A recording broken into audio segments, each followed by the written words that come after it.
become efficient. We have been doing infrastructure, we have been building. An individual gets his money, he's going to build an industry. He gets somebody sources the workers, the engineers, and the right skills of the people that will come. All those that are sourced to provide that skill is BPO. Right now, as an association, we're trying to work around a project for micro work. Micro work is this sort of work which anybody can do, and you can even do it at home. So all you need is connectivity and a device, even if it's just a simple smartphone. And this will help create jobs for many youths. On a common man's language, where and what is BPO? Look at these restaurants that are around, CJ and others, Jumia. This is actually BPO, but on a small scale. Look at these hair salons. Somebody sets up a hair salon, he or she does not have any skill in actually working on people's hair, nails, and so on. Gets one or two people, and those two people bring those who have the skills, and those people that are brought in to work. Actually, BPO. We are very proficient in English, and the biggest clients are from English-speaking countries. Now, BPO is one of the ways that actually creates employment for people. And in this case, we are looking at the youth in Uganda, in Africa. Uganda as a country has enjoyed relative peace over a very long period of time. So it gives the buyers a lot of confidence that when they contract a company to run their service, there will be a very high level of stability. We also plan to skill people regionally so that we do not expect somebody who comes from Arua to come to be skilled in Kampala. That's why our request to government is that internet connectivity should go as far as possible and as low as possible. Over time, government has supported the sector since this discussion started. And we've actually started seeing a bit of results coming up. A good number of companies have started outsourcing to Uganda. There's still a lot to be done, but we've started seeing results. We recently had an American company, one of the biggest BPO companies in the world, who have come to set up shop in Uganda, and they're already operating. So people would be more than willing to hire Ugandans, but we need to skill them.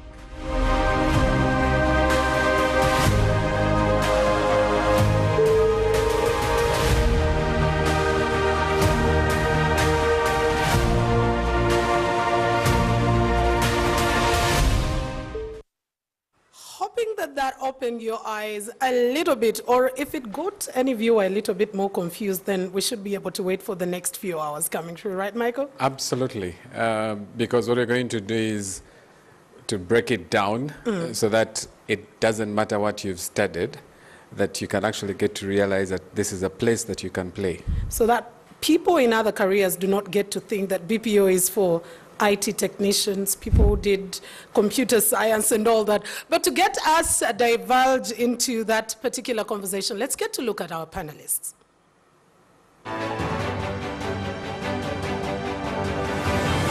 Richard Okuti is an export development professional with over 20 years international experience in private sector development, including digitization, business and export development, project formulation and implementation, public sector business and trade policy development, implementation and capacity building for economic development. He has gained practical experience in 10 countries, supporting and implementing initiatives for digitization, market systems, development and internationalization, especially market access. Richard has worked for the UN, WTO's ICT. He currently works for CBI Netherlands as project coordinator for the Transforming Uganda Tourism Project, also engaged in exploring coffee and cocoa development, and is an entrepreneur exporting IT services, agriculture produce and tourism. He is a member of the BPO and Innovation Council of the Ministry of ICT and National Guidance of Uganda, board member of Alliance for Trade in Information, Technology and Services, and alumni ISEC.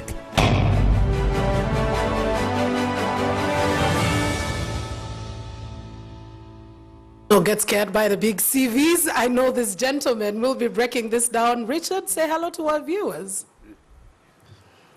Good evening, viewers. I'm very excited to be here today and to share with you on this very interesting subject.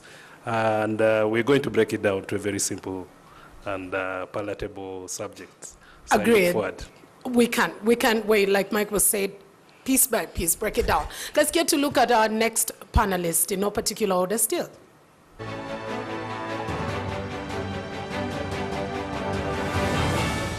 Mukama Martin. Mukama Martin holds a bachelor's degree in computer engineering and a master's in health informatics from Mbarara University. Martin also holds a certificate in mastering design thinking from MIT, USA. He is a co-founder and director of eWorld Technologies Company Limited, a company currently leading the commercialization efforts of protecting infants remotely by SMS. PRISMS. PRISMS is a technology that guides non-specialist doctors in management of sick and at-risk newborns and a powerful tool in guiding quality improvement in health facilities. It has been used in 62 health facilities, serving more than 110,000 babies and thrown to reduce infertility, neonatal mortality. To date, PRISM has worked with Baylor, Children's Foundation, Clinton Health, Access Initiative, Doctors with Africa, CUAMM, Sim for Life, and Save the Children in the journey to reduce neonatal mortality. PRISM is dedicated to serving newborn lives, and every dollar we get goes a long way towards these efforts.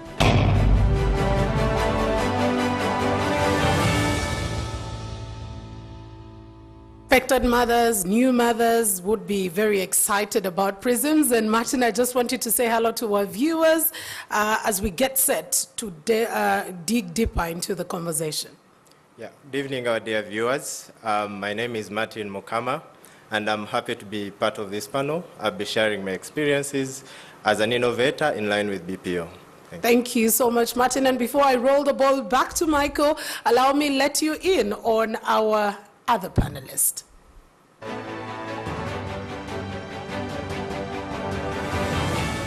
Badru Ntege is a distinguished leader in the business process outsourcing BPO sector with over 2 decades of experience, predominantly in the African market. As the co-owner and group director of NFT Consult, he has spearheaded the company's rise as a top HR solutions and BPO services provider across East Africa, focusing on business strategy, operations, and innovation growth. Ntege's influence extends to a number of key roles in the ICT sector. He serves as a board member for the Private Sector Foundation Uganda and represents Uganda's private sector on the East African Science and Technology Commission, where he was the inaugural chairman.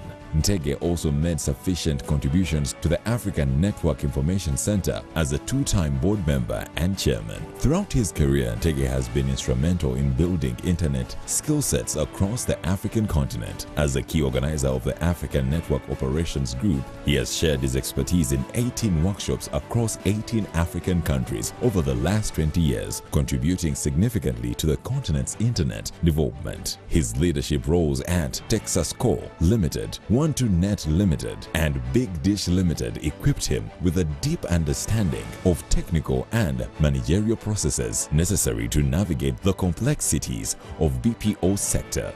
Globally recognized as a thought leader in the BPO and ICT sectors, Ntege has spoken at high-profile events like Basis Soft Expo and the Singapore FinTech Festival. His commitment to the sector has earned him accolades from the Uganda Investment Authority and the Uganda Revenue Authority. A staunch advocate for talent management and leadership development, Ntege continues to drive the future of the BPO industry in Africa.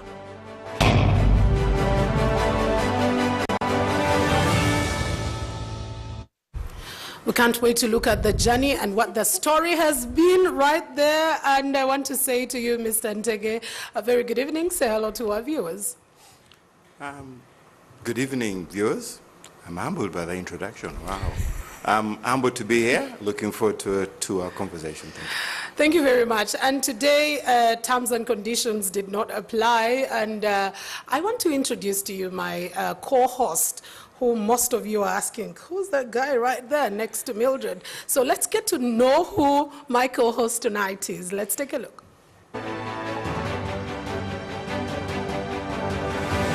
Michael Niyitegeka. Michael is the director of Refactory Limited. He is also the country manager for ICDL Africa. Michael is passionate and practices leadership development, business technology strategy, and business advisory services, primarily through coaching and mentoring. He holds an MBA from MSM Isami Business School and is a Franklin Covey certified facilitator. He possesses 21 years of working experience in both the private and public sectors. Michael is passionate and devoted to human capital development for the ICT sector in Uganda. Refactory is his flagship project that he has nurtured. In the last 4 years, Refactory has trained over 400 junior developers with an 88% placement rate in the ecosystem.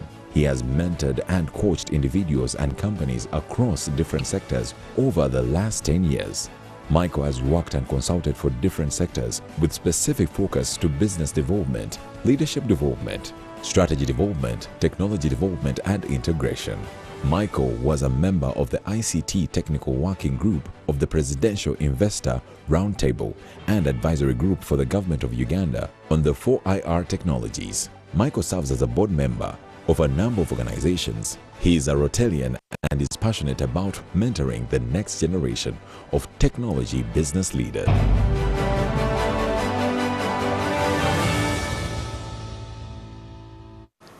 So you know who I'm rubbing shoulders with tonight as my co-host, but we want to delve deeper into this conversation. I just want to remind you that you can be a part of this conversation on social media.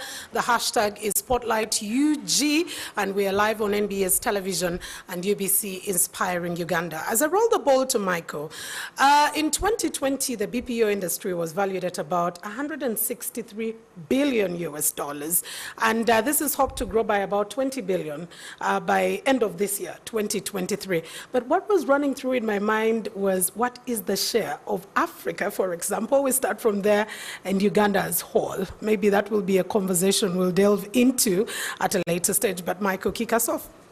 Thank you, Mildred. And I guess many times when you start with the context of numbers and the opportunity, it should then be able to arouse a level of interest to our viewers and why this should be of interest. And I guess for me, we were saying earlier, I've known all the three for a while, that some of them have been labeled as grandparents in the sector, others are fathers of the sector. And what does that make you? The other day somebody said I'm a tech judger, I guess because of the gray hair. But I would honestly want to have, and for me the starting point is to the panelists. Every time we think about BPO, we think about technology. And we think about this as primarily being an ICT area or sector. And I'd like to speak to Badru, because from your practice, technology has only played a part, but not necessarily defined your business. So Badru, what does BPO mean, and who should be paying attention to this conversation? Okay. BPO is basically, I think we've explained it over, but let me just touch the bit of the explanation. It's basically the ability for you to look at non-core bits of your business and find that there's somebody else who actually specializes in that core part of the business. Let's simplify it from accounting. Every single entity in this country needs an accountant. However, you don't need to apply a full-time accountant. So you can actually have another entity offering the accounting services and you pay a fee. So you don't have an accountant on your payroll. You have actually engaged into a BPO. The other simplest one I think that we see every day is these wonderful ladies who are cleaning our streets 6 o'clock in the morning, they're sweeping. They work on behalf of KCCA, but they're not employed by KCCA. So that's a BPO that we see every day. Most organizations have cleaners. Right? They come in, have a different company, that's a BPO, because the organization has decided that it doesn't want to have cleaners on its payroll, so it brings another company that does that job better than they would do. So really that's the essence in terms of, if you want me to break it down to the simplest mode, that is what BPO is, the ability to find somebody who does one component of your business better than you do, and you let them do that. They take care of that. That is BPO. And maybe, Michael, if I could just interrupt to Badro, why would I want another person to do something I could probably employ another person to do in my company directly? A number of things. For example, let's look at the business over here in terms of NBS. You're a media business. You could actually go and find a power company to make sure that your lights are on at all times. That power company will give you a single contract and they'll tell you 99.9% of the time, it doesn't matter what happens to Meme, you'll be out. It means that the accountant or the management in this business don't have to worry about how many liters of gasoline are in the generator, is the generator working. All you know is you have an SLA and you have somebody who will ensure that at all times your electricity is on. And you don't have to actually have that person on your payroll. That's kind of the simplest way, because it is not your core business. Your core business is media, not electricity. And SLA here is sales level agreement. Yes. Or service level agreement. I apologize for bringing too much English. No, at least that kind of presents a fairer picture. And I guess then the question to Richard is, how does technology then come into play to become the dominant face of BPO? Because every time we think about BPO, the next question or the next context is tech.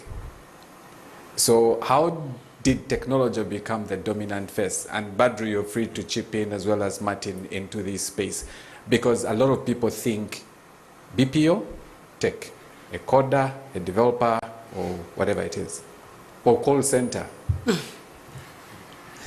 Yeah, thank you, Michael, for that question. I would like to start by saying that really outsourcing in general cuts across a lot of sectors and a lot of businesses. However, you'll also find that as technology started to grow more and more, a lot of BPO was enabled by technology. So technology made it easier to outsource certain services to third parties. And that could be front office or back office services. So technology was used as a medium and is still continuing to be used as a medium to outsource services to a third party. For example, if our Ministry of Public Service wanted to automate the files that they have of all, let's say, the retired civil servants since Uganda came to being, they could use technology to outsource these services and get some people to transform these files into digital files. And so that is technology enabling the transformation of files from hard papers into digital copies. But also you could outsource the technology itself. The provision of the technology service could also be outsourced.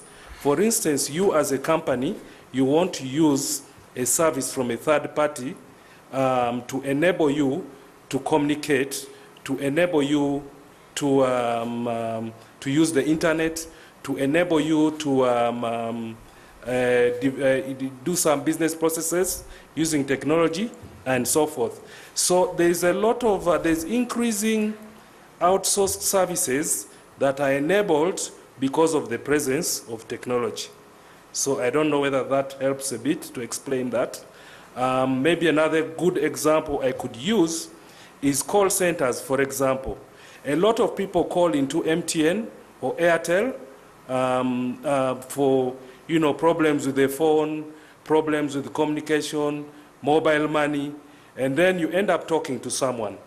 That is actually technology enabled, but you're talking to someone on the other side who may not necessarily be an employee of MTN, but has been asked by MTN to help solve that problem.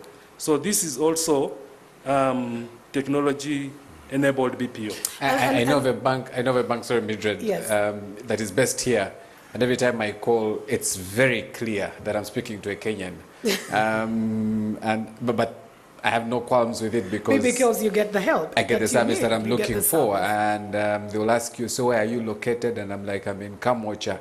And they have an understanding of what Kamwocha is all about, but very, very clearly, they are not in Uganda. As long as the service is provided, that is where it is. Yeah. And Richard, maybe I would like to loop in there. One, in a layman's perspective, then would ask, is there BPO minus technology, or the two are interlinked? Yes, very much. Just like my senior colleague said, there's a lot of outsourcing that happens without technology. For instance, let's say in an office environment, you normally have maybe your core service is to deliver news to listeners, but you need an IT person to help. But that person is actually human resource. So you're getting a human resource from outside to help you do the work. And now in that point, you're outsourcing human resource. Or that may not be very good. Let me use a sweeper. You have people to clean your offices and cleaners to clean your offices. They are not your staff. There is a company that you hire every other day. They come in, they clean, and they go away. Those are outsourced. You may not need technology to hire those people to do that work for you, but they're third party. They're not employees of NBS. So they're actually doing work for you because it's not your core. So you don't want to waste time managing those people because then you spend time and resources, and this is why we talk about efficiency, because you don't want to spend time managing them. They have their own management structure, and if they don't perform well, you let them go, you get others. So they have their own management structure. Many times it also reflects well on the balance sheet, because then you're not spending so much money on this service. So you spend less money, you work more efficiently, focus on what you're doing, and let others do those peripheral services. Okay. Yeah. Yeah, so you've painted the picture. And I guess as we go to Martin, who is into the medical space, but is also a tech person. I guess now we navigate, because this is Spotlight UG, we're looking at generally BPO, but with a touch of technology, significantly. And so Martin, my question to you is, first as a developer, second as an innovator, third as a person who is playing into this space, help this Ugandan out there appreciate you, the person who is playing into this space. Thank you so much, Michael, for that question. So the space is actually very good. We are doing a lot of work in tech, especially in the health sector. And what we are doing as eWall, which is the company that I man together with the rest of the people, we are trying to support midwives and nurses to care for the sick newborns. And as a company, of course, we need BPO services. This company was started by myself and a pediatrician, but we don't have an accountant. We need legal services, but we outsource all those services. So as innovators, as tech enthusiasts, we can help in creating employment through the things that we do. Like at eWall Technologies right now, we are hiring all those services that we don't have within, like accountancy, legal services, and that way we can create employment for the rest of the people. What has been your experience playing in this sector? For a Ugandan out there who is still thinking, that's just too much English, let me stick to employing and recruiting each and every person I need to do a job in the business. Just like the rest of my colleagues have said, if you're getting these services from out there, it saves you a lot of money. For example, when we need legal services, we just give someone a contract, but they are not full-time employees. And that way we are saving quite some money. When we need, for example, we do a lot of quality improvement in facilities, and we need to work with health workers. So each time we are going to do a quality improvement meeting, we know who to talk to, so that they render the service for that particular period, and that way we are saving quite some money. Okay, so you pay for a service as and when you need to utilize it? Yes. Okay. That's Interesting. And the reason I'm raising these questions is that, again, as we look at what we call technology-enabled services, you're looking at one of the fastest growing sectors that are BPO-driven, as your finance and accounting is top on the list. Procurement and supply chain is the second. Human resource, then customer services, as well as the key process operations. And the question that I have, again, tapping into your experience, Badru, is, as somebody who has been in this space, practiced the business, I would like to tap into your wisdom to appreciate this BPO from the economic perspective, the economic value, that as a country we need to pay attention to this and have a spotlight on it. Thank you, Michael. I might be a little bit radical in my answers, so I appreciate that. So look at a population that we have. We have 48 million people. Yep. A big chunk of those are young people.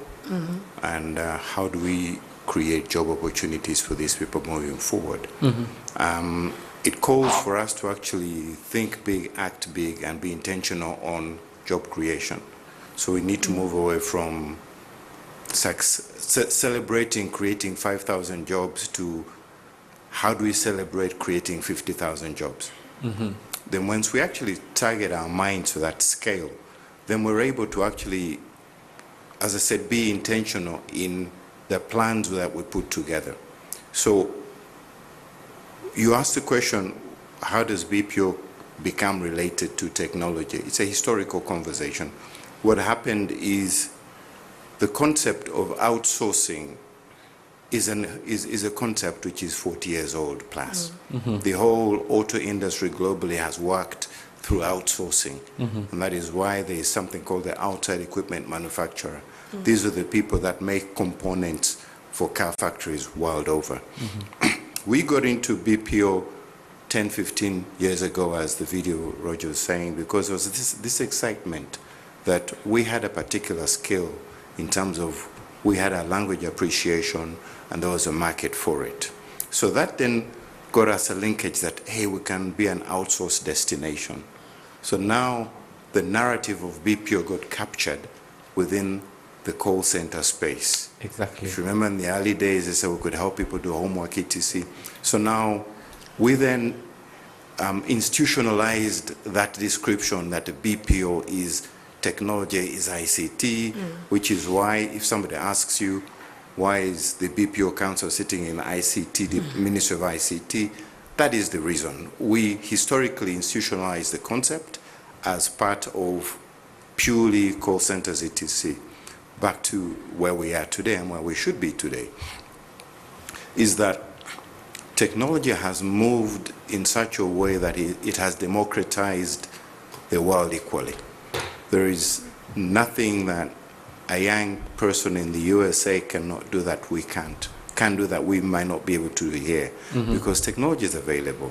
I was looking at a tweet earlier on today, which was quite deep, but they were saying that Uganda and Oregon have the same physical space, but Oregon has 4.2 million people and Uganda has 48 million people, right? And the joke I said is somebody's asleep at the job. But however, what that means is, what do we do with these 48 million people in the same physical space? So it is both an advantage and a slight disadvantage if we don't actually take the benefit of that, which is why I said we need to be intentional and look at how do we create 1 million BPO jobs.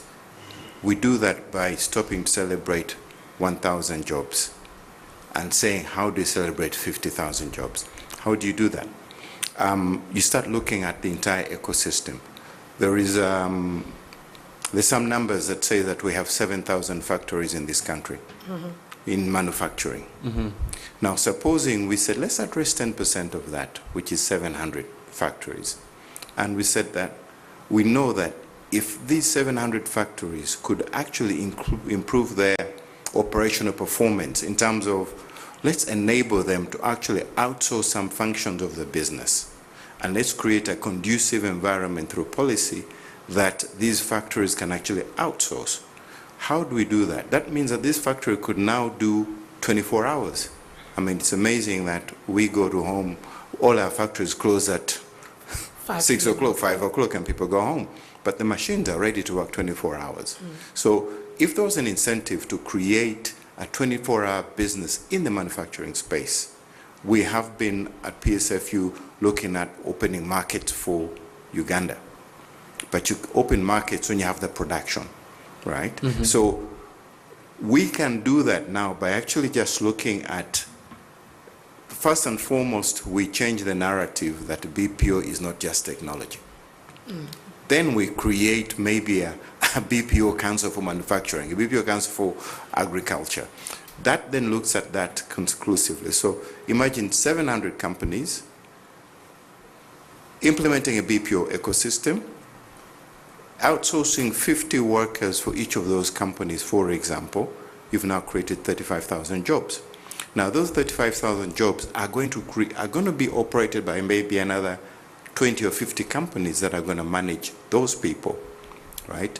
You're basically now creating this ecosystem that doubles up on employment. So the question is, we need to have a totally paradigm shift in how we understand BPO, and then build around that through policy, through infrastructure, through training. There was a conversation on training in the videos, but with all honesty, that conversation was very... That's very true. Small. Yeah. It has minimal impact on the bigger picture. Okay. And I think we need to switch and look at the bigger picture, because unlike many other countries, and I think Mr. Karibi focused it in the conversation, BPO sector has a supporter right at the top, but we're not able to actually activate or even utilize that support. Okay. All right. Maybe I'd like to loop in from there, Michael, because when Badru talks about institutionalizing BPO concept and speaks about this entire ecosystem and solving the unemployment problem, it speaks to just one thing, the environment. And in that environment is policy framework, infrastructural framework, and that is why I want Richard to come in. Do we have that in place? As the president thinks about Uganda being a BPO destination or source, do we have the right policy framework and infrastructure framework in place, serving to enhance this ecosystem that we're talking about? Yeah, thank you. And indeed, the question of development is a very tough one. And that's why I want to start from that level, that when you're looking at development, the ecosystem is really big. And you have to think, at country level. And so when the BPO Council was formed, we realized that there was no policy framework to assist us with some of the challenges that we've noticed. Some of them have been mentioned. The environment for a BPO to operate was a bit vague. And it was difficult to even come up with arguments for the environment to be improved, because there was no framework in place. From which point are you speaking would be the question. So we went a step back and said we need a policy in place for this BPO issue to be taken up a bit more seriously. So we've so far developed a policy framework for the BPO, and it's still going through the final stages of approval, and we indeed hope that it will come through. But like my senior colleague has said, there's been attempts to organize this sector as early as, I think, before 2010. I remember them inviting me to Minister of Finance to try and see how we could organize the BPO sector. And later on, through NITA, we try to come up with strategies. And the conversation has been going on for a while. But we're saying if we do not tackle this issue from the highest level, we will still have isolated units discussing the subject. So this policy framework we're putting in place is supposed to help us, one, to have a guided approach to developing the sector. Also recognizing that BPO is beyond IT. It's not just IT. It's actually outsourcing business processes, which is more of a management practice, really. And so it's a bigger issue. So we need to also come up with the standards and maybe certify those standards so that we can know at which level of capacity is this person, so that maybe the person can be hired and, at a certain level, and also supported at that level that they're at. So right now we don't know who is advanced, who is intermediate, who is junior. Yeah. It's a vague, there's a lot of vagueness. So this policy is supposed to help all this vagueness come into an organized, umbrella. Also then it becomes easier to discuss issues of funding. How then do we get funding to develop models that work in this market system? How do we get access to markets, having known that within the sector there are this number of people who are good at a certain skill, so they can be outsourced, and you can plan and market for them, and then get them, business, be it from government, be it from the large corporations within the country, and so forth. Even putting incentives in place, looking at the tax policy and seeing how to deal with it, So we need this policy framework to be able to support some of these, initiatives, make them work, and then we can, all grow the sector together. So it's a big animal, and we're trying to break it down slowly. So is it an elephant or it's a buffalo? The big five, all of them. I'm just asking because the reason I'm asking this, Richard, is that so I'm out there and I'm really interested in this sector. Everything that is being said is we are so there's a lot of work that is in the pipeline and which is totally appreciated. How do I start today and not 2 years later? When all this policy is put in place? How can we begin to tap with intentionality that Badru was talking about? Because the reality is our neighbors are not necessarily taking the loops that we are taking. So how do we proactively tap into this space? And because I think it was Rogers who was saying that you already have multinational players in this market who have established themselves. But the challenges that Badru was talking about are still present. So Mildred, probably you'll get to appreciate, I think one BPO player came to me and said, Michael, you are not ready for BPO. I said, what are you talking about? I mean, everybody talks about human resource. Yeah. We speak English. And he said, well, that we can also debate. And he says, you have no single building in Kampala, Jinja, Entebbe, Mukono, Wakiso that can ably, comfortably take 2,000 people on a single floor. And that's right. So Michael, if I can just butt in there, I think we're very good at what I call PTA, paralysis through analysis. We are paralyzed because we analyze BPO for too long. Absolutely. And unfortunately, allowed me to speak, so allow me to. I'm sorry, please go ahead. Sorry, my colleagues and my other masters in the chain. When you overanalyze the process, when we've had a conversation on the BPO policy for 2 years now, since the council was set. I appreciate what they do, but I need it yesterday, as you said. Absolutely. We want to create jobs. We have seen how quick policies can happen in this country if the will is there.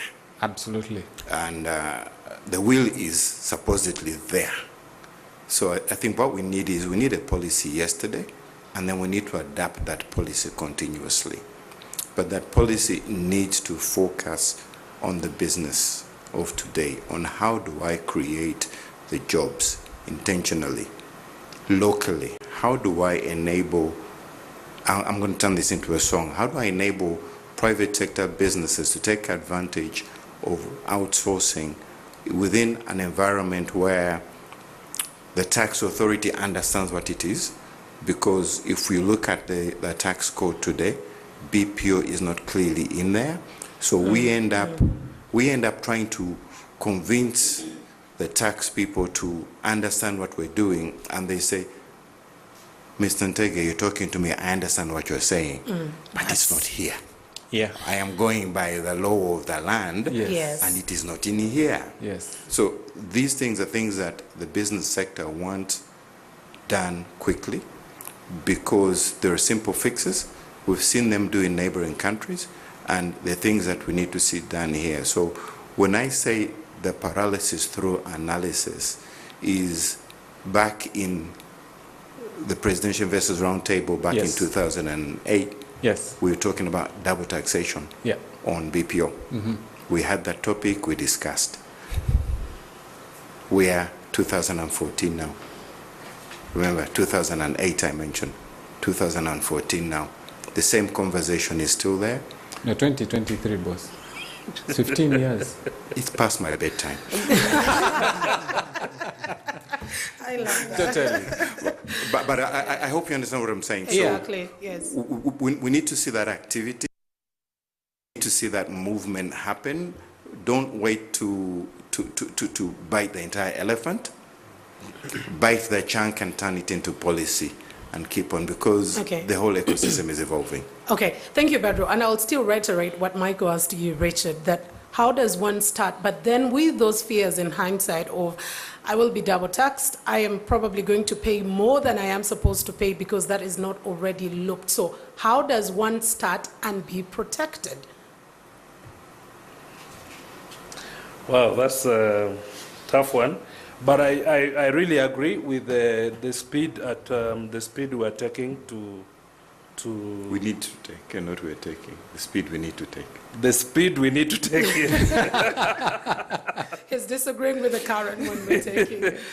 Badr is putting me on the spot, but I am quite optimistic that the speed is improving, because I think a lot of us seated around here have really talked about these issues for some years now.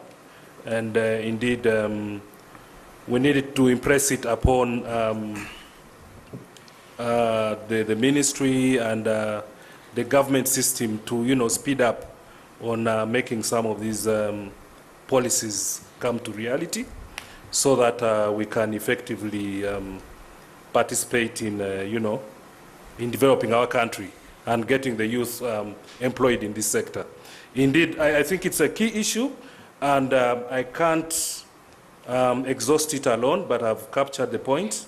And I know that when I take it back to the council, I will tell them that this has been talked about a few times. So please, That we're in PTA, I am right? not going back to the TV if this issue is not. It's not so. Yeah, Do so you want I us to think. bet on that?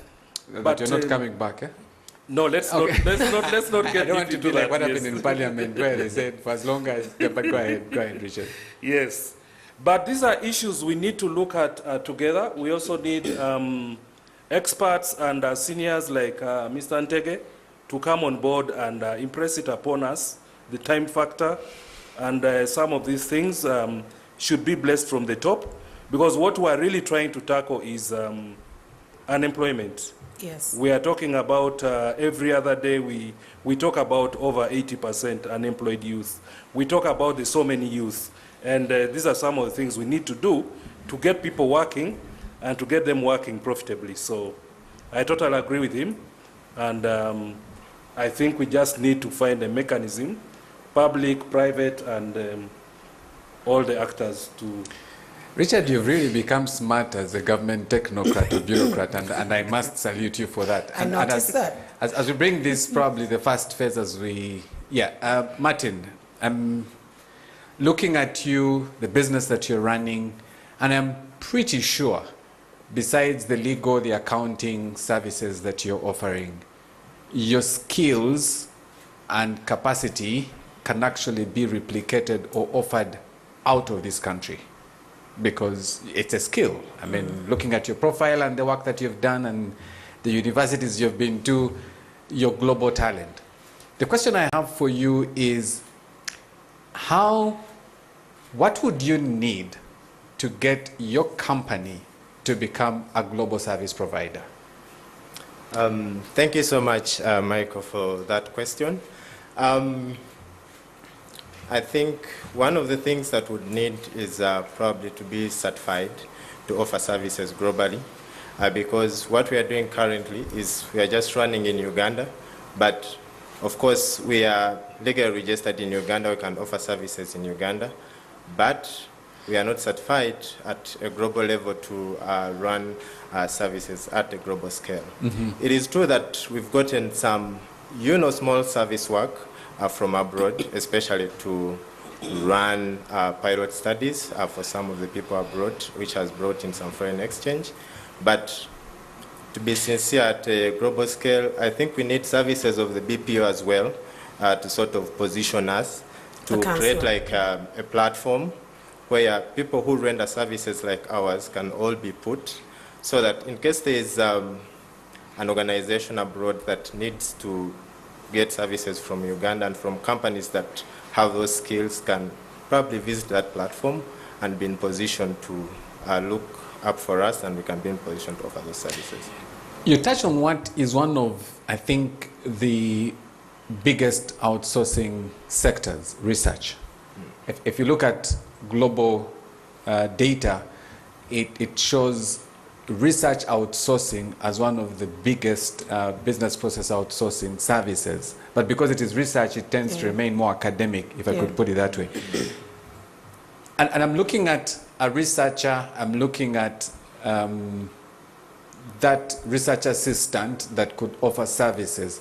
And what I want, probably unleashing the power of business process outsourcing, just give us a clue, or how I can put it, walk us in under a minute. What does that mean? What did it take for you to be able to get that opportunity of doing, let's say, research support services? Because the reason I'm asking this is we have quite a number of people who have master's degrees, who have all sorts of qualifications. And yet this could be a service that they could offer from a different perspective. Thank you so much for that question. So the way we got that opportunity is we have been involved in research, because for you to run a company that is based on health, you have to do a lot of research to gather clinical evidence to support your work. And these are people that had seen the work that we had done. We had made some publications, and that way they were in position to pick up on us to run that research on their behalf. And for people that probably might want to enter that sector, the people who want some of these services need people who are certified in research. For example, you need to offer a city certificate, so that when someone is going to recruit you, they know that you are certified in that area. And also depends on the research that they're actually doing. So what kind of certification does one require? So like a city program course research, certificate that is offered is very good. Yeah, so you need to know, for example, if you're running research in humans, what procedures do you need to take? Okay. Yeah, so if you don't know that, you probably will not be hired, because you will err along the research procedures. Okay. I love that we were talking about research, and we'll continue with that conversation shortly. Michael, we need to take a very short break, but for everyone who is watching us on UBC Television, Inspiring Uganda, and NBS TV, we'll be taking a short break. Let's continue with that conversation. #Spotlight UG as we continue continue to unleash the power of business process outsourcing. Let's get back.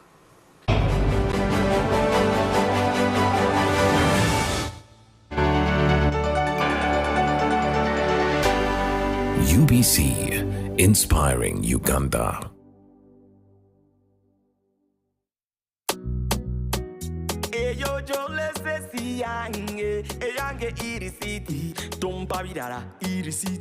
Ojja kumpa irisiti tompa birala irisiti ojja kumpa irisiti tompa birala mpa irisiti yange. That's right. Insist on getting your e-receipt. It's your ticket to fantastic prizes, including motorbikes, laptops, fridges, and a fully paid 6-day safari for 2 in Uganda. Take a picture of your e-receipt, upload it to the URA website or mobile app, and you could be the lucky winner. The more receipts you upload, the higher your chances of winning. Terms and conditions apply. More details on our social media channels. Uganda Revenue Authority, developing Uganda together. This is the University of Africa. On the streets, you get your real education. Here, everybody has a degree of something. But the most important qualification is imagination.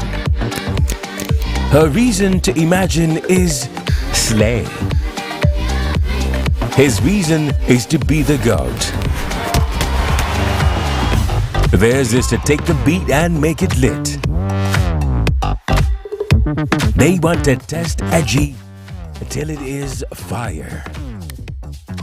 Their reason for imagination is to add riz in style. Her reason to imagine is finesse. And hers is to find what's new and bussin'. So no matter what your situation, just use your imagination.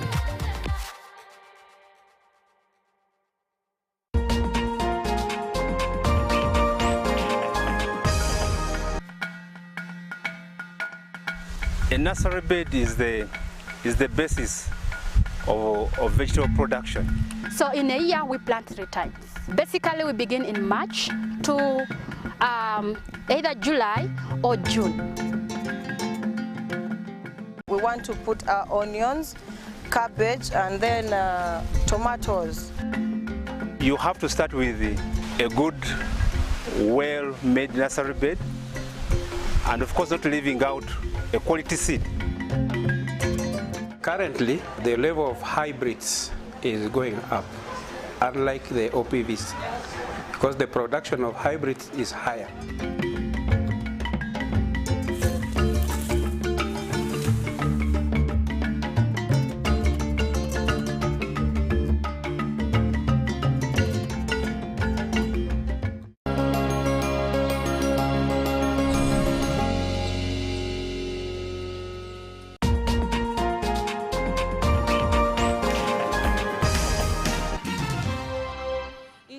Courage, passion, practical engagement, career interest, vision, targets. We want to create a thriving economic empire. Entrepreneurs Hub, giving you a deep and unique insight into agribusiness, services, ICT and innovation, industrialization and so much more. Entrepreneurs Hub, growing your small, medium and large business entity. With yours truly, Sandra Kahunde, right here on UBC, inspiring Uganda.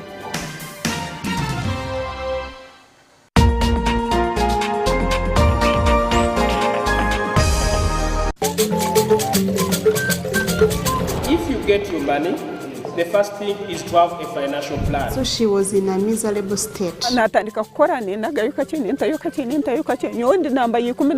What we contributed to her things were coming up. This is where my journey started, from this building, and I was paying a rent of about 15,000. And basically why I came into this, looking at my capital and what that capital could serve. Nasoka nemba street kid mchuga mbarara nimara myezi 9 ndika sako kati nyina picha 25 klasi yange nakeka 10,000 12 ubwo mutika tibwengendo gutunda bagumpamo emitwalo 12 oba 15. A rich man can have money but he doesn't know how to use it, and a poor man has a little but he knows to use it because he has got this knowledge.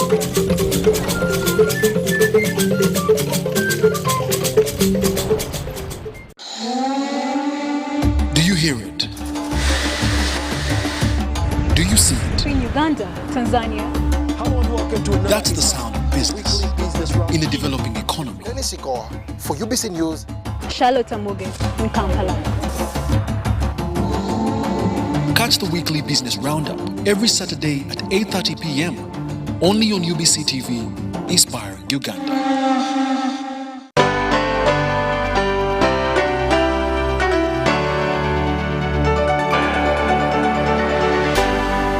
UBC, inspiring Uganda. 107.3 Kampala, 96.9 Mbale, 95.7 Jinja.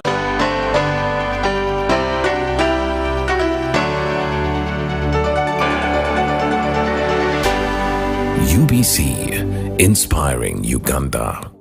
Get someone else to be able to do some of those extra duties that will help you perform much better. That is the conversation that we are having. I am Mildred Tohaise, and of course with my lovely co-host, Michael Niitejeka, as we continue with this conversation. And Michael, as we took a break, we were looking at discussions of research, and Martin clearly pointed out outsourcing to the other countries. And this brought something to my mind that, like you asked earlier on, as we are still thinking and preparing the PTA that Badru talked about, there are other countries that are already in the mode, they're already taking action.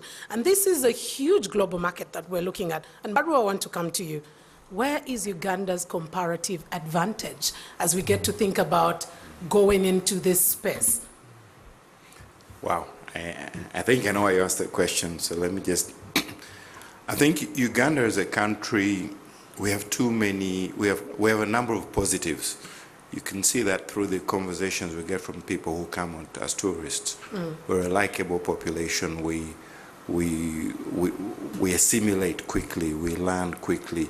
The level of assimilation you can see by how Ugandans move into different communities and settle in. You don't hear about the Ugandan community in a particular country because we assimilate, we get into the ecosystem.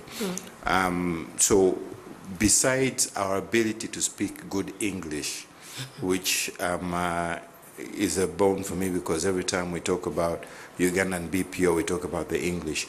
There's more than the English. Yeah. Absolutely.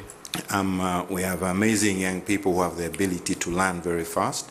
I say that because my passion is in that space. How do we actually get people to grow? And that's why I'm an engineer, but I run an HR firm, because the power we have in our population, we've not touched. And you can see that by their creativity. You can see that by, you point a young Ugandan in an area and say, master it. It won't take long. So the potential we have is great.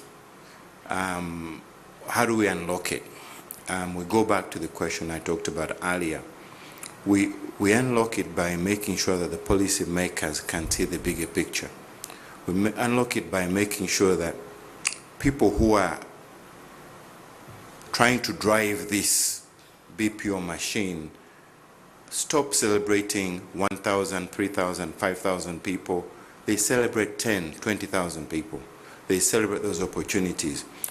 By the time you actually focus yourself at celebrating that, you go back to what Michael talked about. Where is the infrastructure? When we talked about, let's set up a BPO center, we used infrastructure which now is not there, right? Yet if you look at, and I keep on going back to the fact that we have political goodwill, right? And for you to hear that from a private sector person is different because it has been there, unwavering, but we have not taken it. It is like somebody giving you a gift and saying, please take, and you walk next door and you buy when there's something free here. So we have not actually taken advantage of that. So we do that by creating a higher mountaintop to climb, which then means that we now get into the process intentionally. Achieving 1,000 jobs is very easy. Achieving 10,000 jobs means that you actually get working. It means that you don't talk about policy for 2 years. you talk about policy for 1 month, 2 months, because there's a particular will. I don't think there's a member of parliament that you would say, this policy is going to create 10,000 jobs, and mostly in your constituency maybe, and it's going to sit on a policy. That policy is going to go through, but we have not presented the policies. We are still analyzing. So I think we need to move away from that and get intentional and get the people tasked to actually create this thing, to look at the big picture. I know them, they're my friends, and I don't want to create problems, but you ask the question. and let me answer it. Answering it. And Badru, I think one of the things that we also need to go beyond the narrative of good English. Definitely. Because truth be told is that just because you speak it does not necessarily mean that you've mastered it. No. And without divulging, I think I was talking to one of the people that came into this market under the same pretext of, everybody they could meet could actually express themselves in English. And so they got about 234 young people all at university and subjected them to an English assessment. That number, I can't say it here, but it was bad. And this was a Ugandan who had also gone out and flagged Uganda. English, we wake up in the morning and we're speaking English. We go to bed, we're speaking English. When they did the assessment, less than 10% passed. The second thing that we need to pay attention to as we talk about building this capacity are things that our education doesn't even pay attention to. What does commitment mean? So if I say I need this job at 2, what does that mean? Yes. The time value for money or the money value for time is something that we need to pay attention to. And so the question I have for us, how do we begin to inculcate some of these virtues in the way we train?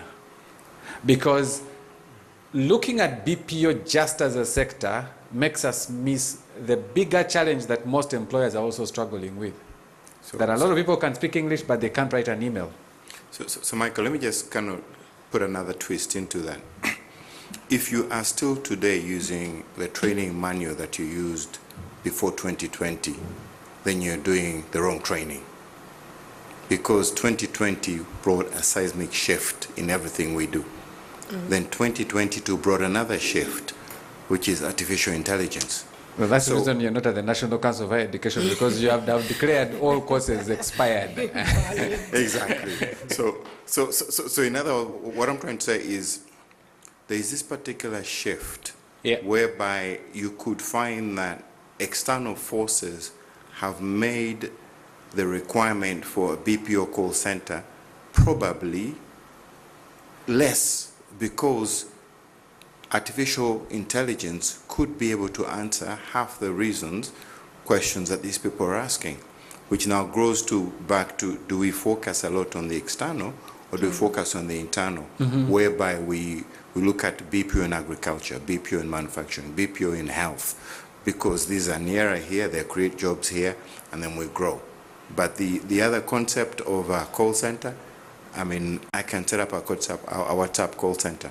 Then again, goes back to the challenge that you're talking about.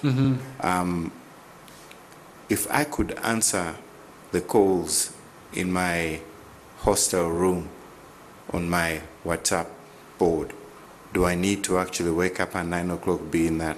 So there's certain things that we see as should happen, that technology and time has changed, and we have not yet inculcated them into the training or even into the policy conversations. So I would like to ask the BPO Council, have they looked at the impact of AI on our process, on our policy, because Okay. it has decimated it. At some point in time, I got scared for our job here, Michael, because I think Mr. Badro is taking it up. But I would like that to be answered directly, Richard, because that is where we are, not even where we are going, that is where we are currently. So from the aspect Yeah, of but the I would external also like forces. to provide some more information as I come to the answer on AI, because it wouldn't be fair for me to not to bring out some information about what the council is actually trying to achieve. Okay. You see, from my understanding of what the council is trying to achieve is to try and work with an existing market system to see who are the players in the market. How do you work with the players in the market? For instance, the young innovators, as you can hear from the name, it's BPO and Innovation Council. The young innovators have representation on the council through their chairperson, and that is Startup Uganda. So the idea is to work with those people who have more knowledge than probably most of the people on the government side, and can bring this knowledge on board and say, look, this is the direction the world is taking. So if you guys are still seated here, please consider these aspects. Okay. So we are hoping that from Startup Uganda, that kind of information comes. The council does not stop there. It continues to work with UBPOA, with Rogers and his team. And this is also because the council knows it's not the owner of all the knowledge that is available on earth. So there's knowledge coming from Rogers. The transformation in processes, the transformation in outsourcing of processes and so forth. They are the IT people who are being outsourced IT, which is normally not talked a lot about because it's mostly high value, but in terms of employment may not have a big impact. But there are people who are already exporting services from Uganda. True. These are our SMEs, homegrown SMEs. Some of them actually embarrassed us and went into the export market before we accepted them here. These companies are here working. Positive and we're saying, embarrassment. yes, and we're saying, come with that knowledge, let's talk about it and see how this knowledge can be absorbed and applied. There are unique organizations like Refactory. I'm not praising you because you're here, but we appreciate the bridging work that Refactory is doing between academia and industry. Oh, yes. Which is a very, very strong role. And organizations like UICT can also start in future to do that bridging after learning from others. So these are all things that are ongoing that are new in the way in which we are trying to tackle BPO. It's not, it's not the old school that we are talking and, nothing. We are, we are trying to change the narrative. But coming back to AI, AI is extremely disruptive. I would be lying if I said, I knew exactly how we are going to tackle the disruptions that are being caused by AI. I think already it's throwing education into, disarray. It's already, changing a lot of ways in which people are doing business. Again, I'm not, how can I put it? I'm not the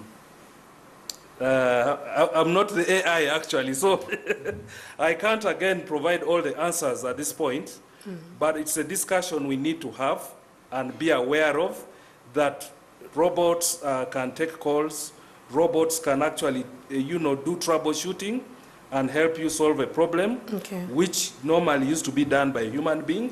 And so where does a human being go next?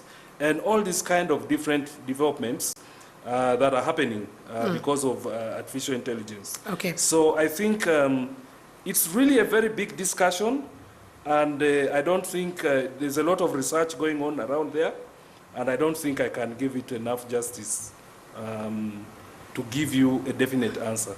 All right. Michael, picking up from what you asked earlier. Yeah. Can I just make one comment to my friend here? I'm sorry, I am not here to bash the council, but I just feel there's something. You see, we're making consultations. Yeah. There's a saying that if Henry Ford had asked people what to build, they would have told him, make a faster horse, instead of innovating around the vehicle. So if we spend a lot of our time trying to figure out what our young innovators are challenged with, we will make a faster horse, which will not actually get the results. We need to actually really think outside the box. Or just remove the box and start thinking. Yes. So yes, I just wanted, I didn't want that to slip by, but it's critical that we have a culture, and it's a national culture. We feel that we need to consult at all times. There's certain times where you don't need to consult. There's certain times where you need to actually figure out what is happening out there. I move, and I move fast. All right. And this is one of those times. Takes me back to what Michael earlier talked about. I think I'm sorry, really. Sorry. I don't know why the impression is that it's consultations going on. It's actually consultations and work. Actual work is going on as well, in addition. So to give you an example, we are actually already going out to ask for jobs from the health sector, for innovators in health. We're actually already going out to ask for, so there are different layers that have been, I don't know if I can break it down. There are different groups. There are those that need consultations, there are those that are ready, and they want to go and do. So Richard, I guess... So those are going ahead and doing. And yes. In all honesty, I guess the one takeaway for us is that as a lot of work is happening, I think there's also need for the visibility of the work that is happening. To be out. Yeah, as much. And I guess this is one of the reasons why we have this conversation happening this evening, so that people get to have that level of appreciation that government is committed to getting this working and working right. And so when we try to tease out and get some of a little bit more information, it's also because probably it isn't as it hasn't been exhibited as much. I agree, and I want us to own this, because absolutely, if you see the way the council was formed, personally I'm a private sector person. So the council has been formed strategically, including private sector actors, government actors, academia. So we need to take back the responsibility and drive the what? And maybe Bedrock, just what before. The results and I think, sorry, and I think just to correct a narrative is we're not saying that government is not committed. Yes. Government is committed because government has made it very clear. The highest office has put together the council and all of that. That commitment is there. But when you give me the vehicle and you can drive 200 miles an hour on a safe road, and I keep driving it at 20, you ask me why I'm not getting to the destination. I loved the but, especially coming through. I don't want us to lose a point, which we talked about earlier, and I would like to generalize it as the soft skills. I remember that the current PSST, the Permanent Secretary and Secretary to the Treasury, while still in private sector, did carry out a research on skills in our industrial parks. And we were perfect when it came to what we would call the hard skills. Are you an engineer? Can you do your work? Are you an architect? Can you do your work? That was perfect. But the soft skills, time management, people, relations, and all that. And I want to take it to Martin because Michael asked about it earlier. How are you trying to manage it? Because while we're talking about exporting BPO, while we're talking about getting all these monies in and solving unemployment, at the heart lies how we get to give in these services out there. All right. Thank you so much, Mildred, for that question. So what we are doing, part of the work that I do is that I guide innovators. So I work at the Innovation Hub, where I'm working with innovators on a day-to-day basis. And so when an innovator comes to our lab, the first thing that we do is to understand what they want to work on. And then after that, we formulate a work plan which has timelines. So that way we are training them on how to, learn about time management, especially in accomplishment of the tasks that we set as a hub. Yeah, but I think that also goes back to the university. Just before they graduate, some of those things need to be incorporated into the curriculum. Yeah. So that if a student is studying and they are not accomplishing their assignments in time, they can be in position to be punished. Okay. Maybe you get a 0 or something. I agree. Because you see, the challenge has been we've tried to create a curriculum for everything. And in that, we focused on passing the exam as opposed to the attribute that I would want to see. So I'll give an example. You teach communication skills, and the essence at the end in mind is that the person should be able to communicate better. But how are you examining that? You're asking somebody, list 6 good characteristics of a good listener. By listing them does not necessarily make me a good listener. Yeah. So as we talk to these realities, the challenge I have for the panel, because the BPO sector that we are dealing with, is if I'm giving a service to someone who has, there is a 90% of it is trust. That I've given you work and you're going to deliver the work. The challenge we have on this other side, and I want us to speak to it from a futuristic perspective. How do we begin to inculcate these fundamental attributes that make people thrive? The reason why the Philippines is one of the big BPO destinations, the reason why Romania is because they have a work culture, that when they say midday, it is midday. When they say I can't, they mean I can't. How do we begin to translate that? And because you all have people that you work with, if you were to go outside this country, these are some of the things you're going to struggle with. So I'll start with you, Martin. And Martin, I want you to put it in the context because you also work with midwives, not so? So these midwives that you work with, how do we get them ready for the BPO world? Thank you so much. So what we've been doing is, so we do train these midwives even before they uptake our technology that we give them. So we constituted a package. We call it a Helping Baby Survive package. Yeah.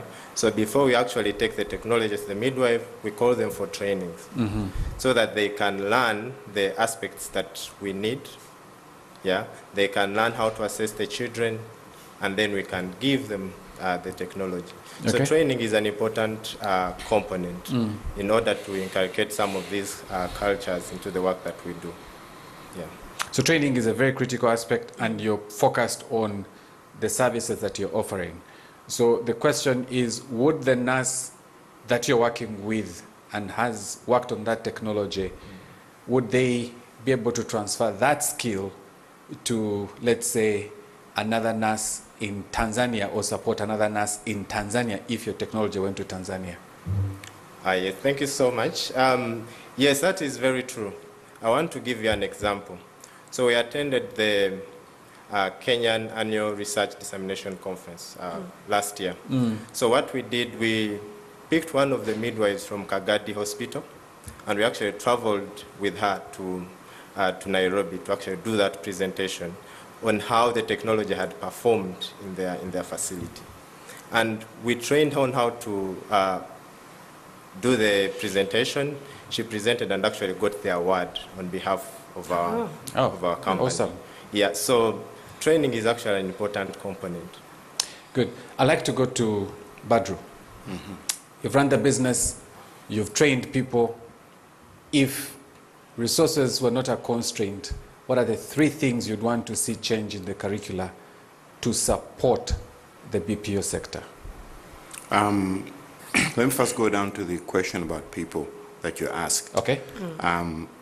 We, at NFT, we decided 2020 to change a bit of the surface and look at what I call the bottom of the pyramid. And we went and looked for the most difficult area, which is borders. Okay. The biggest job description in this country is a border rider. And half the time people think that they're a nuisance. True. Right? A typical border has probably finished school, but I also have graduates in the ecosystem. Mm. So there's ability to train these people, there's ability to trust, and they can be trusted. Mm. So the concept of culture and training and behavior, I used to say that behavior is not a permanent disability, right? It can be trained when there is need to train it. So I would not see it as an obstacle to growing a BPO business. Mm. I have worked in the sector for good 18 years in different countries, even in countries where people think people don't want to work. I have done that, and I know that is the most minor issue. What we need to do is make sure that the infrastructure is there, the facilities are there, the enabling environment is there. The people will thrive because you will train them to be able to do anything you want to do.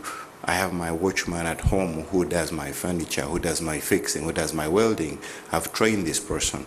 So I know, for me, training somebody to do something is the easiest thing if we can actually be able to put that training in place. So maybe nationally we've got DIT. How do we do that? We spent last year, we trained 85 young women to become mechanics and motorcycle mechanics. We didn't, there was no requirement for any qualification to join that course. Whether you could speak English, whether you went to school, didn't matter. There's 85 young women working in Kampala today as motorcycle mechanics. Because what we were trying to do is to disprove this conversation that there's a particular, if the need is there, remember, we're humans, we want to achieve something. If I need to earn, if I need to feed my child, I will learn. Sure. And I'll do something. So give them the opportunity to learn, they will learn. So I think we spend too much time on this skilling conversation. Okay. Let's create the opportunity, the skilling will happen. Don't say we need to skill. So if you skill 10,000 people and you don't have jobs for them, create the jobs, train as you go. But the behavior issue, I think we need to kill that excuse. It is not, it's not a stopper in the way. It isn't. Give the opportunity. They will stand up to the job. I've seen that, I've seen it 20 years. The people are able to actually step up to what you ask them to do. Okay. Richard, so put up your hat as a council member, your hat as a private sector, because you've been in the space, you've enabled a number of enterprises. And I'm looking at specifically IT-enabled services or IT-enabled businesses.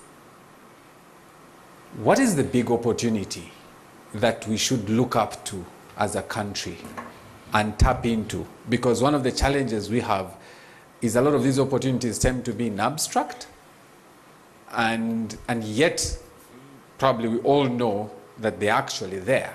I think Badru was talking about a motorcycle mechanic who doesn't need, you don't need to have a diploma.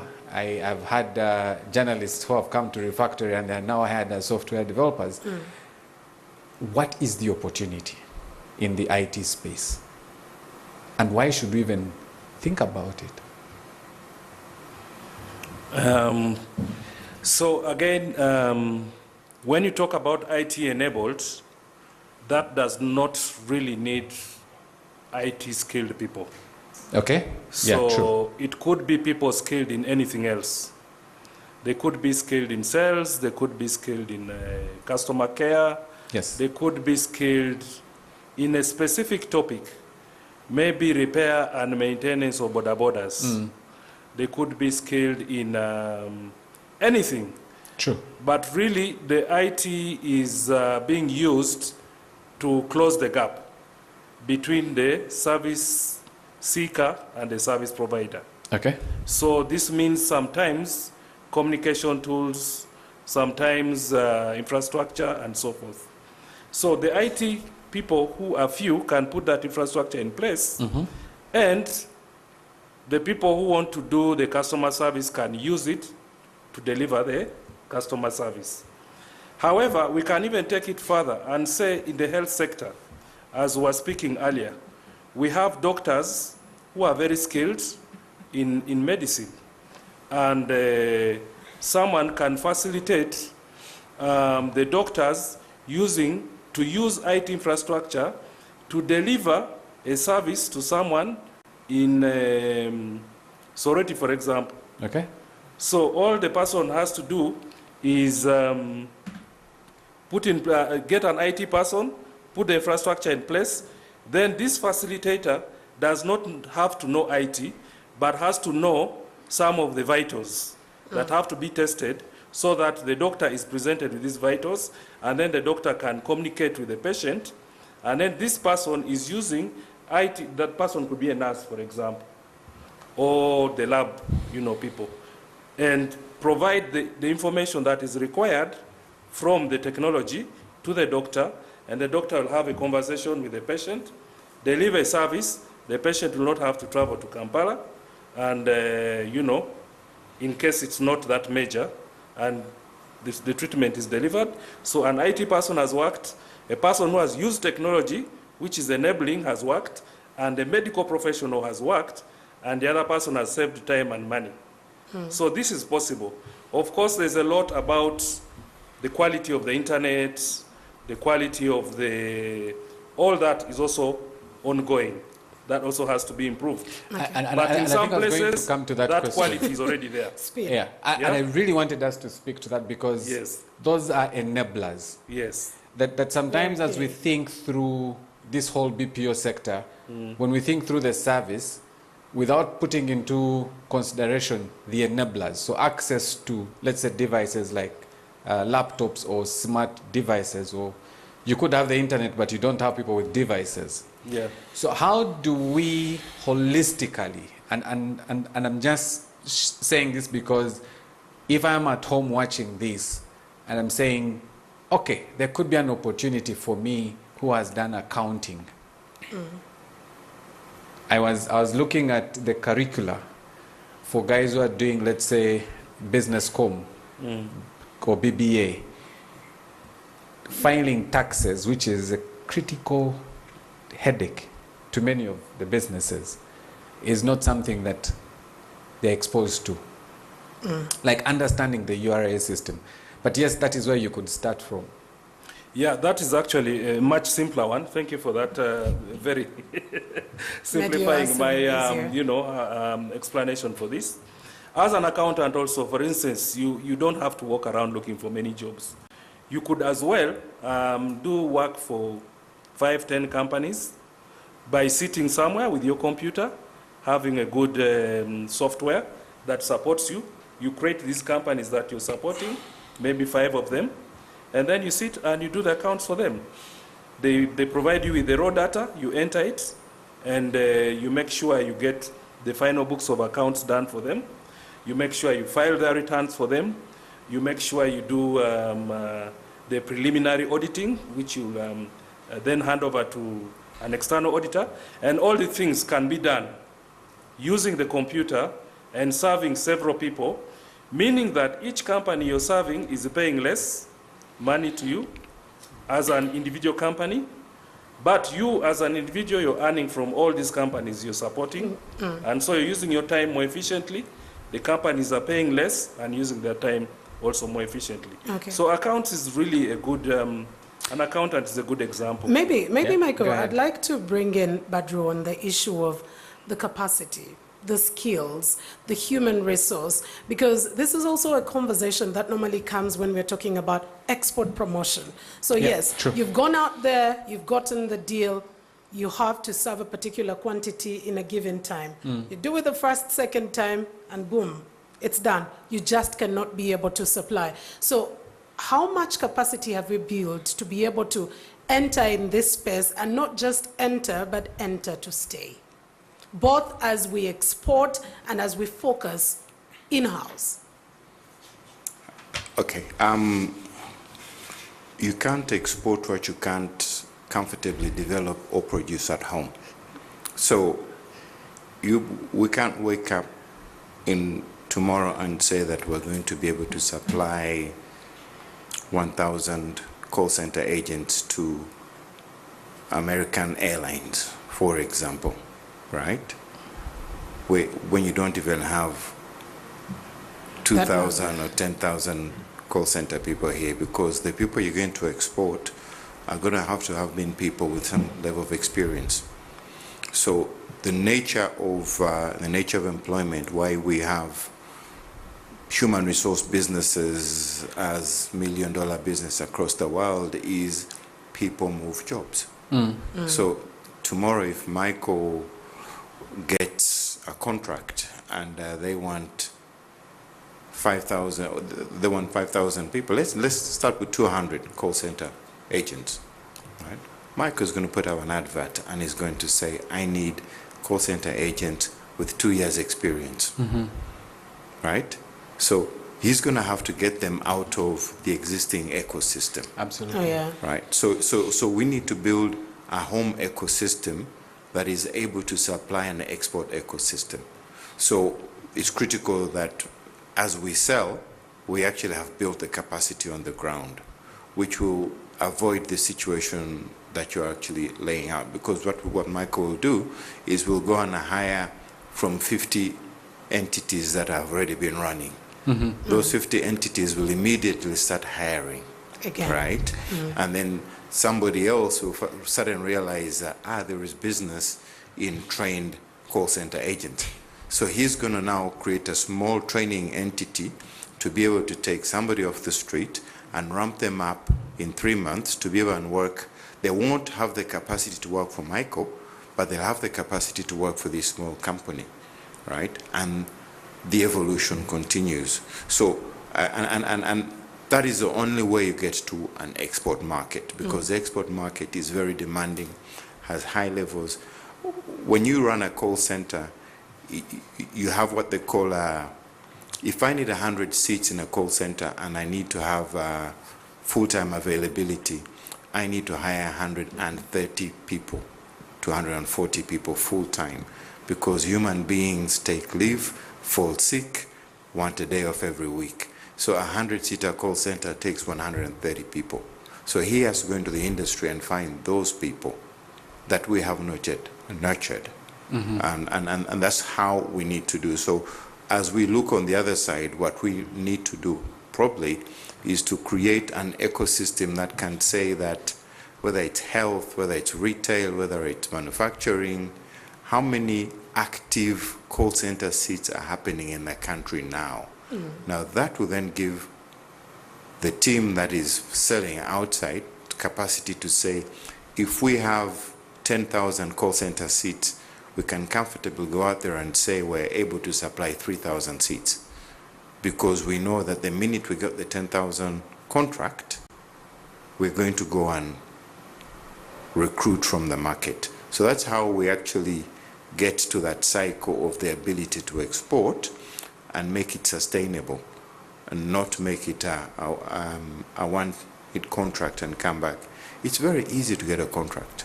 You write a wonderful proposal, wonderful pictures, have a good talk, and somebody will give you a contract. Sustaining it is harder. We've seen it in business where somebody comes and wins a contract off you and suddenly they can't sustain. So it's natural. Same thing that happens when you're doing on the export market. So as we think through the export market, and because back, as we circle back, as I can say, our time runs so fast when you have a good conversation. I'm still awake, can you imagine? Yeah, I totally agree with you. So unleashing this power in the last 20 or so minutes of business process outsourcing. I mean, we're ready. We're going to run away from BTA. Let's unleash.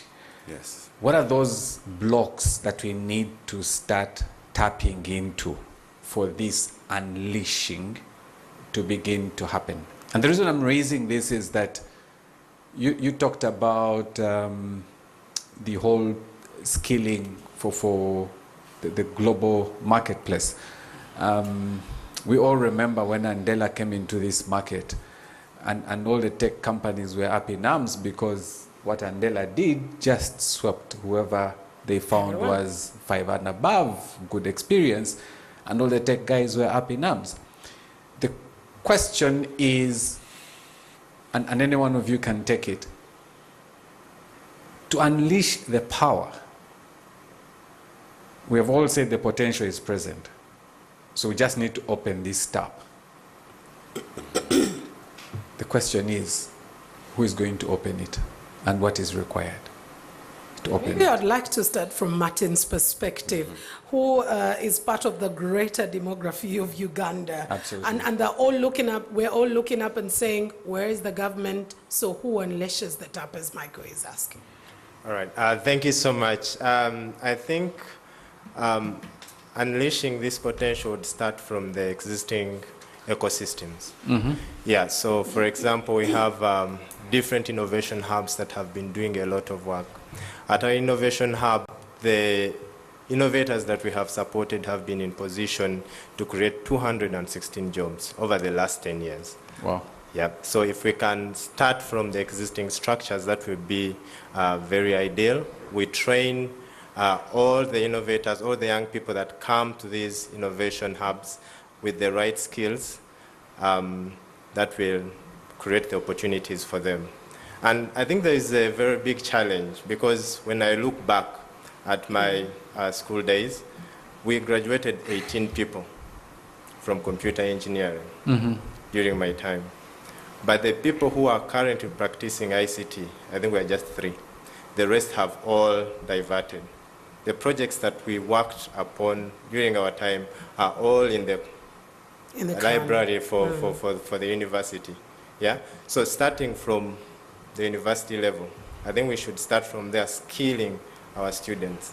How can we transform the student community from just writing theoretical exams into practical exams? Most of the people in universities actually don't do projects themselves. So probably they should throw away exams. What do you think? Not really, but exams should be more practical. Yes. Yeah. So if you set a practical exam and you examine someone's skill, I think that's the best approach. And that way, when they graduate, they move with the skill, as opposed to moving with some information in your head, because it's the skill that is going to sell you. Okay. So the reason I'm asking that throwing away exams is because I decided refractory will not have exams, and it has been one of the questions that I'm asked, how do you know somebody is good? How do you assess? And I'm like, by doing.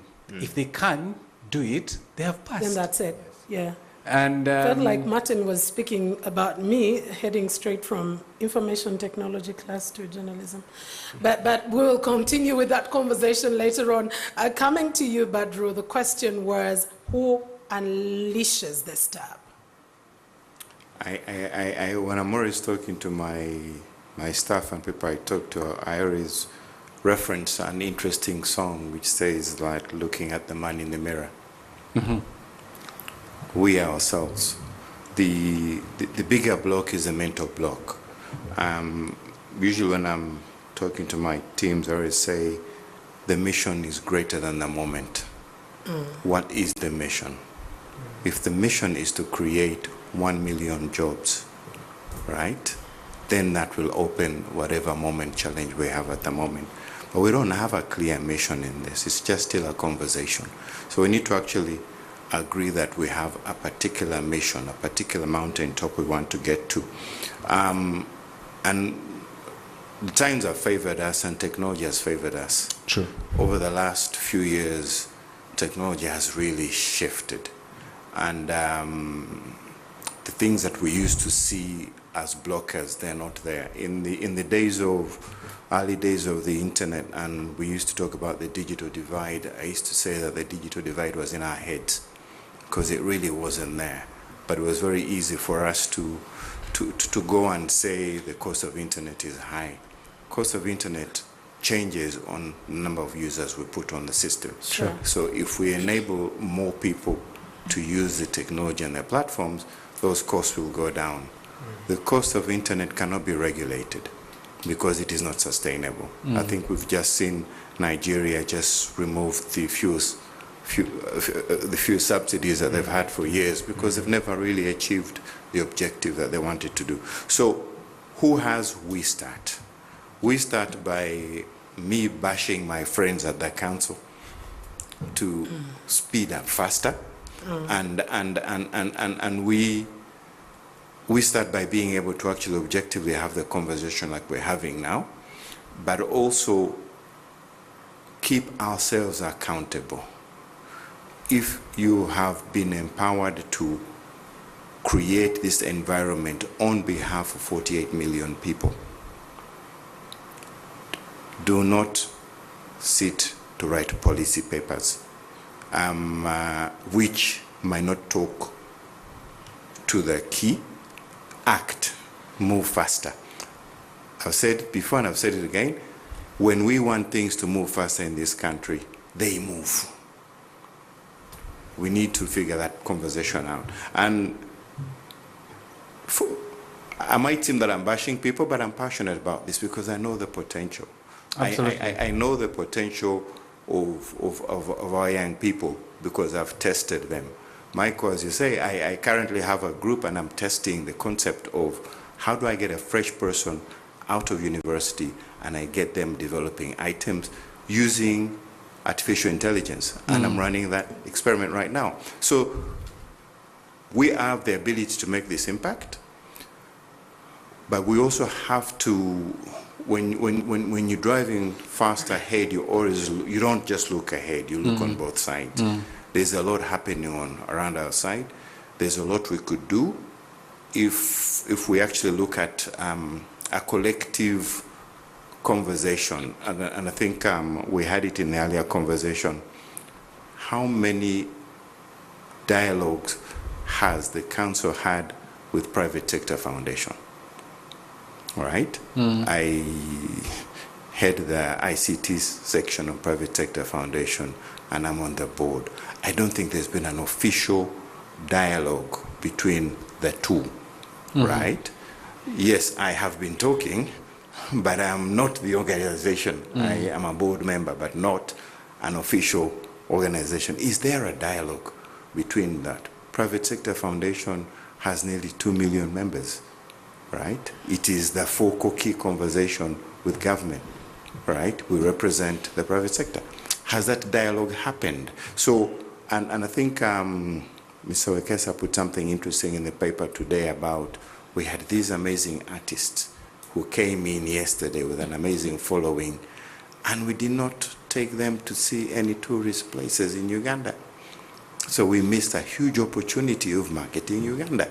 So we do things in isolation, and we start by actually saying, yes, the mission is 1 million jobs. When you say the mission is 1 million jobs, then you realize that you on yourself cannot do it. Then you realize that you need to go and talk to private sector foundation, you need to talk to the manufacturers, you need to talk to the agriculturalists.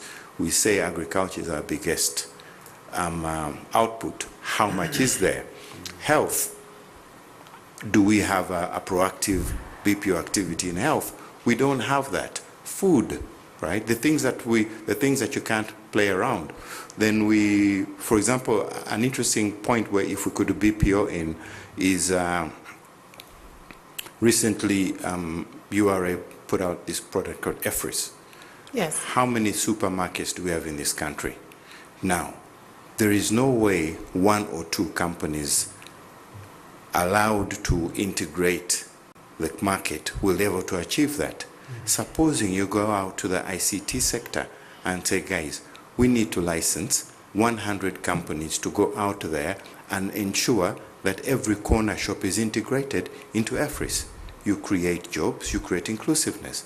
But I don't think we have more than 10 companies doing that. So there's a lot of things that we can intentionally do that will A, create jobs, B, create the confidence that when you outsource, you get results, and do the impact. So long way around, back to the way I started, the answer is in the mirror. When we actually look at it and we realize that we are the ones responsible to make that impact, then it's possible. It's not somebody else, it's all of us, which is why I bash my friends at the council, but I love them. No, I think you're the kind of father who talks to your son and well, with a very clear face, so it's not bashing. And I guess that's why Richard is still smiling, otherwise it would be. But Richard, I want you to... I have 2 wonderful daughters, no son, but 2 daughters. Okay. Then probably you need a son like him. But Richard, Richard still smile. Yeah, Richard, I want you to speak to the sector that we have been part of, supporting the SMEs, the small, medium enterprises. That company that employs 3 developers, 4 developers, how do they begin to position themselves and unleash the power that they have, which is the power of skill? And the reason I'm raising this is that over the last, put it maybe 3-4 months, we've had a couple of inquiries, and companies are looking for people to support them in let's say, debugging. Because if you're writing software, you definitely will always have a few bugs popping up. So debugging is a big opportunity. API integration is a big opportunity. How do we get our small briefcase software companies begin to position themselves for this grand business opportunity that is right before us, but probably we're not tapping into it? Wow. As Badru's son, it gets more difficult to, to answer these questions very directly.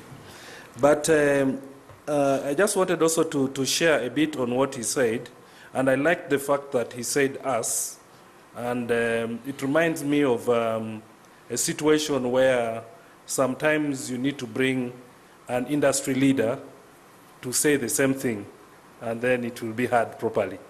And the us is what we are trying to create at the council. We are really trying to have an all-inclusive kind of situation. 2, we're also trying to look more towards the SMEs. You'll agree with me, companies like NFT have indeed grown. They are much bigger businesses. And normally these businesses have the muscle to go out on their own. They have the muscle, they have the capacity, because they've built a certain resource base. But the smaller ones may not have the muscle that they have. And sometimes those are the ones we tend to pay a bit more attention to. And again, you can't pay so much attention to them individually. So you try to either cluster them or encourage them to associate, so that you can jointly market opportunities to them by bringing them into a room where they meet potential buyers, and they talk and expand their network. This is a very, very practical approach that we sometimes deploy at the National Incubation Center in Nakawa.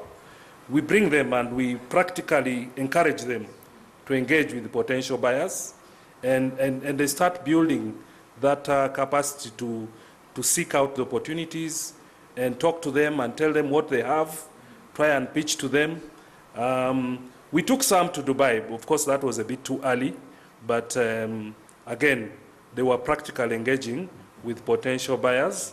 So they engage and then they market themselves in clusters, and indeed, there's a role for all the players. You see that the government has to do a country-level value proposition to, for instance, government as a buyer, and make government or encourage government or even develop certain guidelines for local procurement, such that the innovators locally can get a piece of the cake and deliver service to government, companies like of my colleague over here. So there's a role for everyone, and this clustering and taking of these small businesses and showing them opportunity in small groupings can eventually be aggregated and, multiplied to bigger, teams. But indeed, SMEs are very small businesses, and it's very difficult to serve each of them individually. So Richard, one of the things I'd like us, as we close, is how often do these events happen? Is there a calendar? If I am in Mbara right now watching this, when is the next opportunity that I can plan? Do I have to apply? Because you see, this is how you begin to build a database. You begin to know who is doing what. And then be able to do the appropriate intervention. And how often do you reach out than wait for people to actually come and seek for those opportunities? Yeah, as we close, and probably you'll do your closing remarks as well. It's a bit, and again, I agree with Badru. On the government side, it's been a bit slow, but it's picking up. I think it has been happening quarterly. Okay. And the groups have not been, in my opinion, big enough. But in the cohort of how many, I don't know, I don't remember how many were in your team, but probably about 12 or so.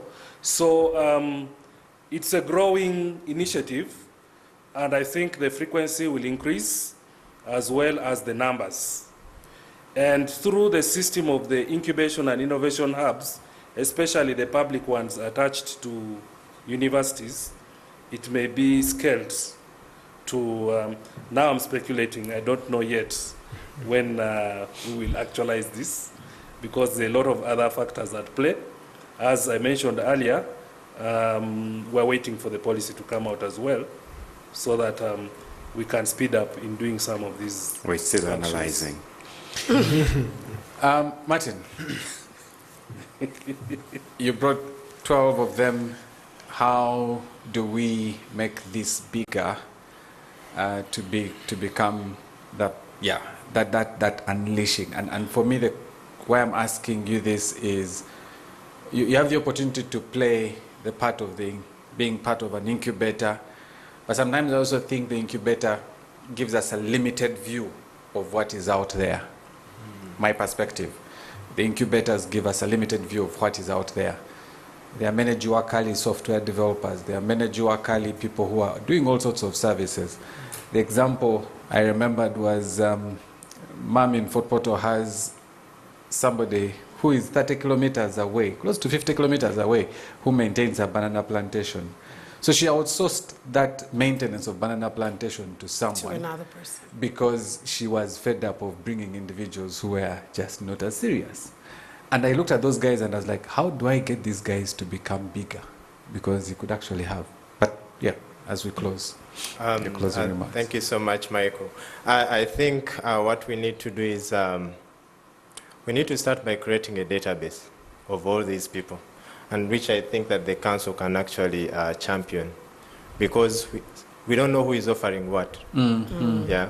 So we need to create one database that has everyone on board. We will even make it very simple for the council to know who to link the opportunity to. Yeah. So if council has one database, they will know, okay, if Martin is doing an innovation called Prisms and they are dealing with midwives, maybe there is an opportunity in Mozambique, they need to scale it there, they'll be in position to contact me.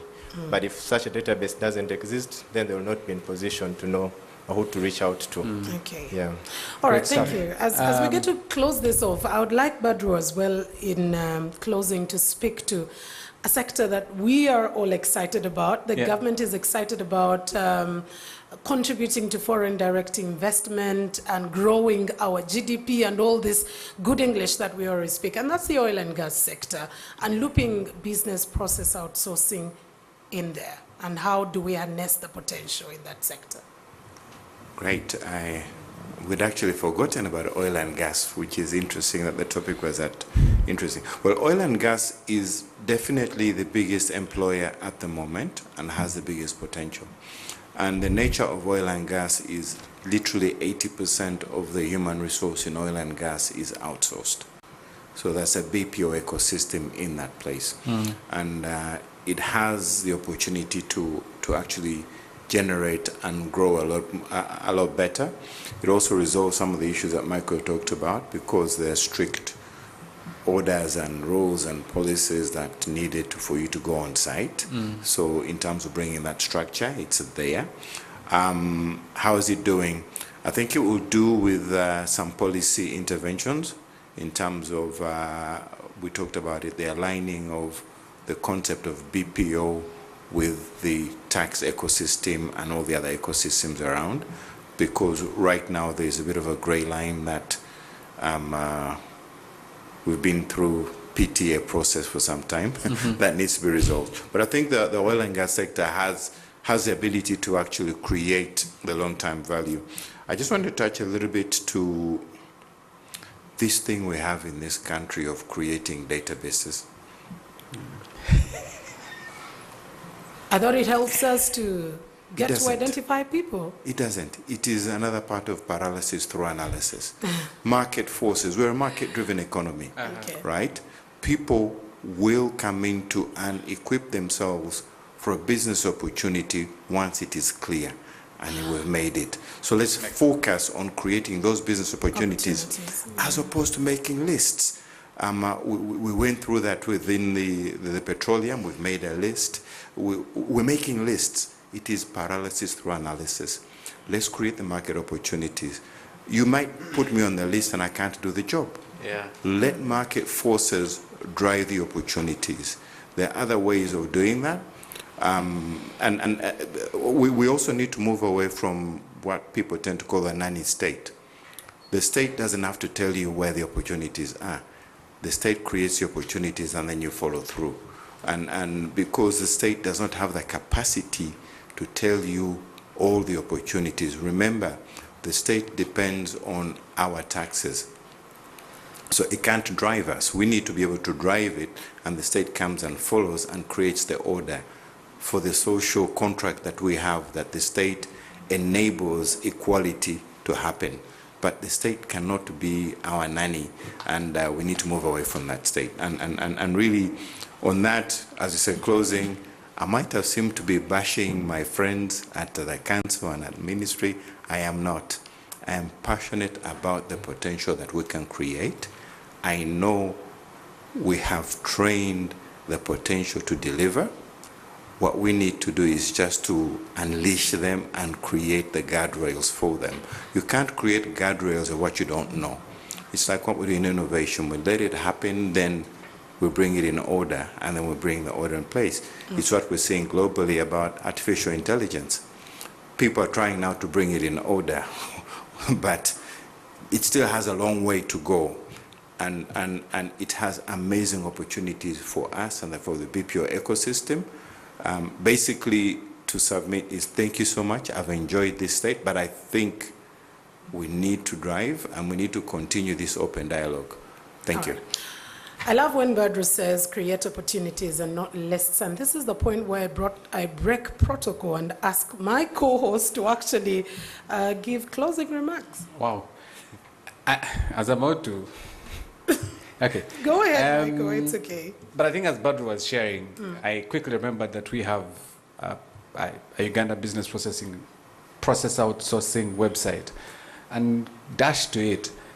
And when you mentioned that it is important that we clarify the opportunity, and so that when I come to this website, I am able to play with it and probably walk through the opportunity and visualize this opportunity. The rest will tend to fall in place. And I guess to the council, to the ministry, to the people that are behind this website, I think this is a starting point. There's work to be done. How do we remodify this website so that it becomes a plug and play for me to come in and maybe assess myself and quickly see the opportunities, making it as creative as possible for the different verticals. But I think in closing this, it's been an absolute honor to be this other side. I think it's much better than being the other side. And Mildred, put people in the hot seat, right? Yes. Okay. You've been great in the mentorship, in enabling me to do all the naughty. Maybe that's part of my BPO. Yeah, that's possible. Michael, not forgetting that if they need to outsource you here, they need to come to NFT, so absolutely. We can outsource you. But I hope that this is one of the very many that we're going to have as we enable as many young people as possible to tap into this opportunity that is beyond borders. But like Badru did mention, we can't give what we don't have. So we need to in-source before we outsource. With that, I want to thank you very much. It's been absolute pleasure being your host. All right. Thank you so much, Michael, for joining us. And for all of those who joined us on UBC Inspiring Uganda, NBS Television, Informing to Transform, we're talking about a business, like we said earlier on, over 183 billion, not Uganda shillings, US dollars, and much more. And there are lots and lots of opportunities that you can be able to get. Are you ready is the question that I would leave with you. I am Mildred Tuhaise. Thank you for joining us. Good morning, by the way, and God bless you. Thank you. Good night, everyone. 107.3 Kampala, 96.9 Mbale, 95.7 Jinja, 98.6 Soroti. You are all covered. UBC Butewo. Yikwa dola wini kune. Arasonga muliyo. Atekeri na itesa ibija sensi. UBC Butewo.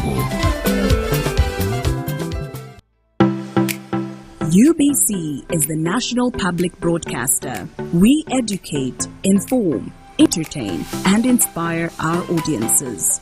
You can watch us on free-to-air channel 001, DSTV channel 282, GoTV channel 371, Star Times channel 201.